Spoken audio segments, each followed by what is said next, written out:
n'ont pas permis de prévenir ou de réguler ou d'empêcher un certain nombre de conflits. C'est devenu, vous le dites, un guichet humanitaire, une ONG climatique. Oui, il faut le refonder complètement. En tout cas, sur la dimension humanitaire et climatique, il faut le garder, évidemment. Mais force est de constater que quand vous regardez la multiplication des conflits ces dernières années, l'ONU n'a pas été en mesure de les empêcher. Parce que certains, d'abord, ne respectent plus les règles de l'ONU, du droit international, et ensuite parce que le fonctionnement ne correspond plus à la réalité du monde. Le Conseil de sécurité est complètement bloqué et verrouillé. Bien sûr, à la réalité du monde aujourd'hui. Donc moi, ce que je crois, c'est qu'on doit être à l'initiative d'une forme de nouvelle coalition d'États qui acceptent de respecter les mêmes règles et qui respectent les mêmes valeurs. Et il faut que ça coûte à ceux qui ne les respectent pas et que ça rapporte à ceux qui les respectent.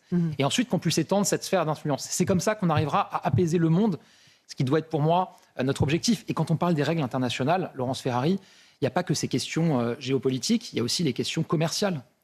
L'OMC, bien sûr, l'Europe, la France risquent de devenir les derniers à respecter les règles de l'Organisation mondiale du commerce. La Chine ne les respecte pas, les États-Unis, on le voit avec les décisions du président Trump non plus. Donc respecter les règles de l'OMC avec des pays qui ne les respectent pas, c'est accepter notre affaiblissement. Donc moi je suis pour respecter les règles avec ceux qui les respectent et assumer de ne plus les respecter avec ceux qui ne les respectent pas. Parce que là, vous proposez un nouveau multilatéralisme. Avec quel pays nous pourrions nouer ces alliances On voit qu'il y a des concrètes. On voit qu'il y a un certain nombre de pays qui ont envie de respecter les mêmes règles.